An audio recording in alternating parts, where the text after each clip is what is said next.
Betty Short, I looked for you at 53 Linden Avenue. They said you were long gone, but I know your spirit lingers on. So this is where Elizabeth Short, also known as the Black Dahlia, lived in 1946 in Long Beach. And this is also where she got the nickname the Black Dahlia. And the reporter, Bevo Means, who was covering the story for the Herald Examiner, the most sensational LA paper, was hanging out with some cops right after the murder, right after they'd released her pictures, and they were looking at pictures of her. One of the cops said, "Hey, that looks like that girl Betty that hangs out at the drugstore at 6th and Pine, the one they call Black Dahlia." And so Bevo Means ran to the nearest phone and called in the story to his editor, and that's how the Black Dahlia was born. And so they said she kept her apartment here in Long Beach, and she also had a couple apartments and rooms up in Hollywood too. But they said that they'll never find out who killed her because she was so secretive that even her friends didn't really know where she was or what she was doing. Well, Jeff, do you know which room she lived in? No, I haven't been able to find out. I tried to move in, but it's only for retired adults. And what street is this, did you say? Linden.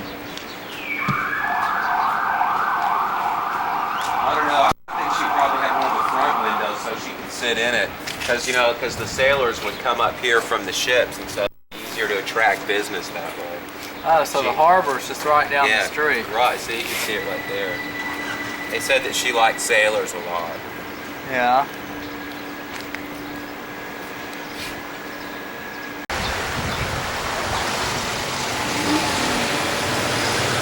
Here we are, Hollywood, the land of enchanting dreams. So this is where young Elizabeth Short came in 1946, looking for stardom. She told her mother a couple times that she had been in the movies, and she was here trying to break into movies, and she shared apartments with starlets a lot. And she claimed to have been in a couple movies, but no one could remember the titles. She didn't tell anyone the titles. She didn't tell her mom the titles of them. So no one's really sure if she was in any movies or not, but she did room with actresses a lot. And then later on, during the investigation of her death, they turned up a porno ring, a Hollywood pornography ring that they said she was involved in with another girl who was 15 but was passing herself off as a 22-year-old starlet. And Harry Hansen, who investigated the Black Dahlia case, said that here's what he said about the Black Dahlia, Elizabeth Short. He said that she was obviously a very low intelligence, had no goals or standards, and just sort of lived from hand to mouth, from day to day. And that that her teeth were, when they checked out her teeth, they were filled with cavities, and she'd filled the cavities in with candle wax. So here it is, all the glamour, all the excitement. So probably Betty Short probably walked up and down this street a couple times herself.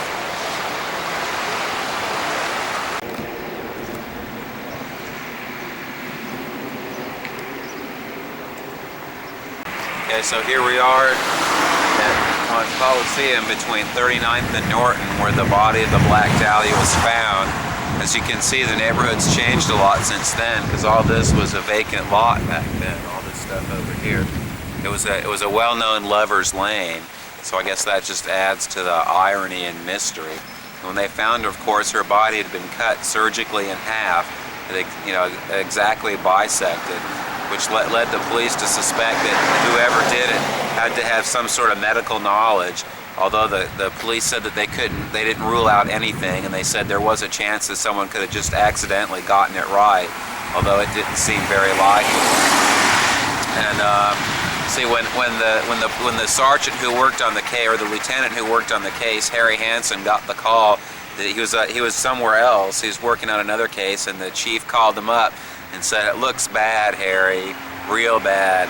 So he got here, and they found that she'd been cut in half, and her body had been washed, and her hair, which was known for being black, had been dyed red with henna, set, and also the corners of her lips had been sliced up here, so her mouth had this weird sort of macabre grin to it. And of course they couldn't find any. There were no clues or anything like that. A woman and her daughter who were walking to school discovered the body And the little girl said, "Look, Mommy, look." And she thought it was a department store dummy that had been broken into and thrown there just as trash. And then when the mother got a better look, she saw what it was and screamed and and grabbed her daughter and ran away. And then she went to a phone and called the police, and the police could barely understand her because she was so upset and freaked out that they could barely get it out of her what had happened. And she said that after she screamed, she said there had been a light white or tan coupe cruising behind her really slowly, and that when she screamed, it sped up and took off. So that's the only clue the police That's ever the got. only, yeah, that's the only clue they had. And they never have solved the case. Never have solved it. Still unsolved. They won't tell you anything about it. They said that over the years, over 500 people, including a bunch of bulldogs, have confessed to the murder. But they said they had a group of questions that they used that had to do with the condition of her body when they found it, that they used to weed out the fake confessions. And there was one question called the key question. They said that was just so bizarre and freaked out that only the real killer would know the answer to it. That there's no way that anyone could just guess or fake it. And that was how they used it to weed out the fake killers. You don't know what the key question is? No, they won't say what it was because the case is still open, so they can't reveal that. So I guess no one will ever know, because everyone who connected with the case, including Harry Hansen, is dead now. So the chances are they think that whoever did it is dead too. So it'll probably never be solved. We'll never know what the key question was. Too bad, huh?